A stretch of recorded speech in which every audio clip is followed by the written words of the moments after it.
Mirëmbrëma, mirë se keni ardhur në Shqip në Dritare Televizion. Do të flasim sot me zonjën Majlinda Leka, e cila vjen nga Athina, Greqia. Mirë se erdhët, zonjë. Mirë se ju gjeta.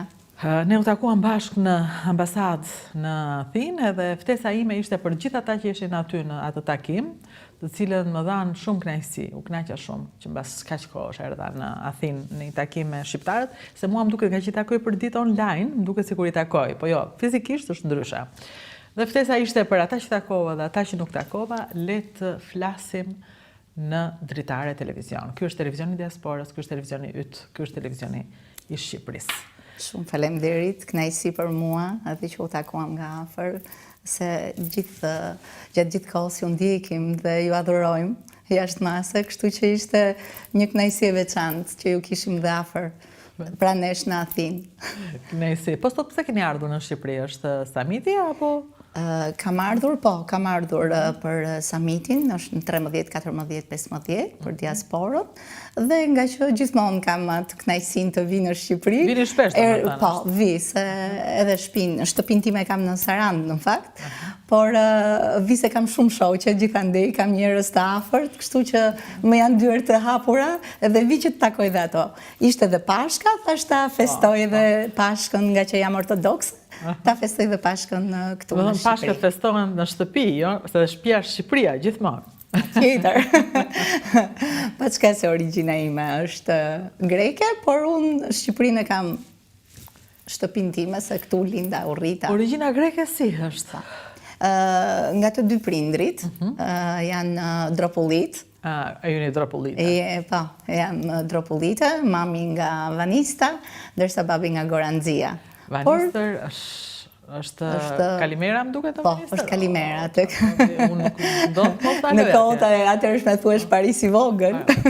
Vanista, se ishte shumë bukur. Shumë bukur është prapë. Po. Dhe tani që isha që kalova, ndalova sigurisht, dhe me vete në Athinë unë kisha mbërësirat e Olgës. E ka Olga, po, edhe Olgën e kam patriote, kur i themi, dhe jemi rritur bashkë në Olgën. Sa gjëra të mira i keni sjell Shqipërisë ju Dropullitët. Shumë faleminderit. I keni mësuar punën, jo se shqiptarët nuk janë punëtor, po Dropullitët janë shumë më tepër punëtor, dhe duhet ta pranojmë këtë. Faleminderit për këtë. Zakone shumë të mira, edhe besimet fetar, patjetër, ajo qëndrueshmëria te besimi, se ne besojmë, pastaj besojmë, e bëjmë kështu me. Ne kemi pasur gjithmonë të qëndrueshme. E kemi pasur. Mami dhe babi kanë ardhur shumë herët në Elbasan, që në 54, dhe kështu që unë jam lindur e jam rritur në Elbasan, fakt, kështu që prandaj edhe ajo Shqipja ime është e Shqipërisë së mesme. Po. Si ishte Elbasani kur je minoritare, apo nuk e kishte problem, në më thënë? Më dëgjoni, t'ja them pak atë historinë, sepse prindrit që kam dhe i them mama e baba, jam prindrit që më rritan. Kam dy prindërit e tjerë biologjik, do me thëmë babai biologjik, Thoma, quhet Venici, ashtu i flas gjithmonë në emër. Unë jam fëmija i parë, është një histori e bukur. Pastaj kam dy vëllezër të tjerë, mbas meje. Por kur erdhën nga Dropulli, mami dhe babi atëherë, mami dhe babi them Spiron dhe Ferenici, Tika e thrisnin në Elbasan. Kishin ardhur sa po martuan, erdhën në Elbasan në 1954 dhe jetuan në Kala.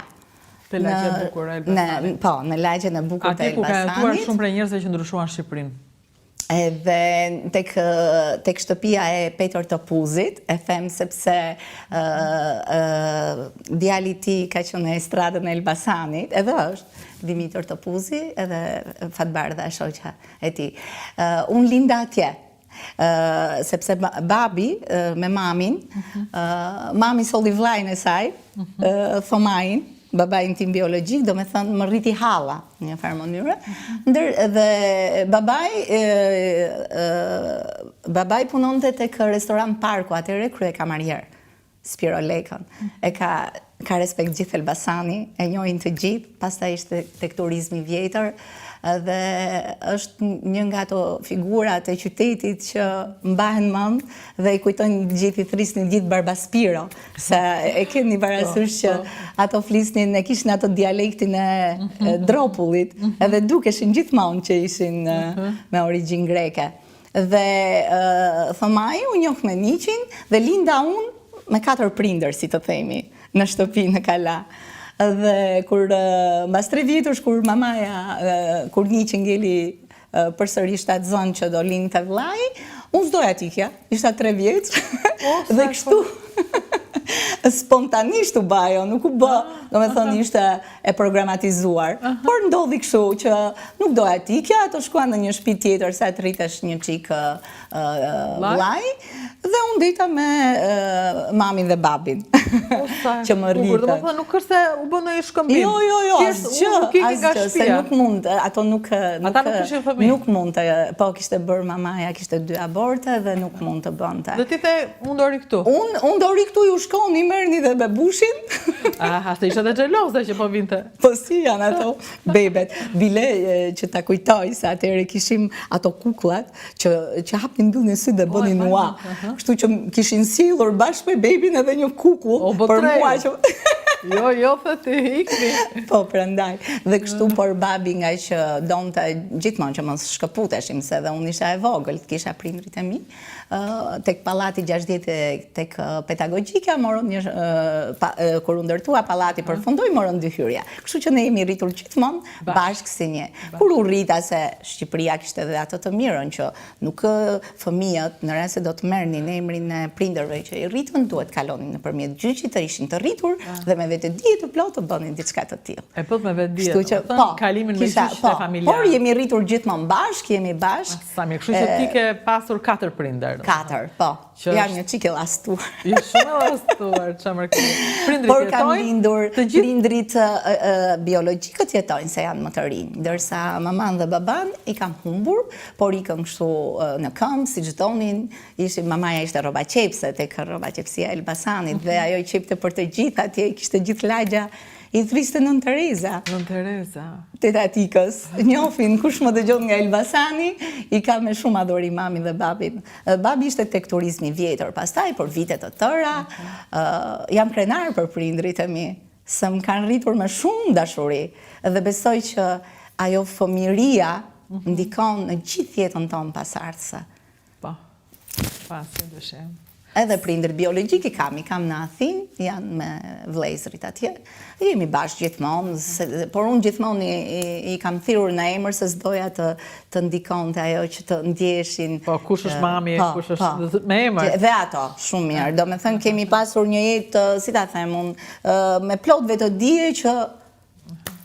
Po shumë e bukur kjo. Prandaj, doja ta thoja një. Shumë e bukur që e the. Bëre shumë mirë që e the, ne kemi hyrë në këtë fazën që i themi të gjitha. Po, prandaj. Se deri tani kemi folur pa treguar, është tjetër gjë të flasësh, tjetër gjë të tregosh. Ne tani tregojmë këtu në Shqip. Është tjetër fazë komplet. Kështu që duhet të regjistroheni në Shqip, sepse kemi ardhur në fazën e të tregimit së sa gjërave që si kemi thënë asë. Që kemi brenda vetës, që duham të themi se. Çfarë presim ende, që mos të tregojmë. Prandaj dhe unë vi vet tani, filloj vi vet në diasporë, që t'u njoh, edhe t'u nxis të flasim. Dihesh shumë kur flet. Falenderoj nga zemra.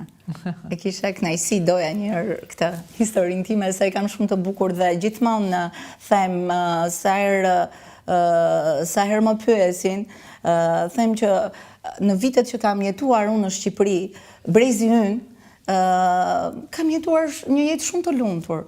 Bile doja, edhe si kur të lindesha përsëri, kisha gjithë ato rrugësin, si që bëra në Shqipëri. Sepse edhe nga familja kisha gjithë të mirat, si të themi, Edhe Bilati në Greqi kemi një supermarket që thot Alfavita Vasilopoulos dhe qumshti i Zogut, thot. Edhe unë i them gjithmonë atyre që unë gjithmonë i kam pasur këto. Si që thoni me këtë shprehje. I kam pasur në Shqipëri. Pastaj shkollat, mësuesit tanë. Qumë është blete, i thoshim. Jo, apo e kam gabimon. Qumshi... Nejse. Se ti ishte një pra, qumë është dalë ndyshe. Po, qumë është dalë ndyshe. Edhe kështu, e thoja që unë gjithmonë kam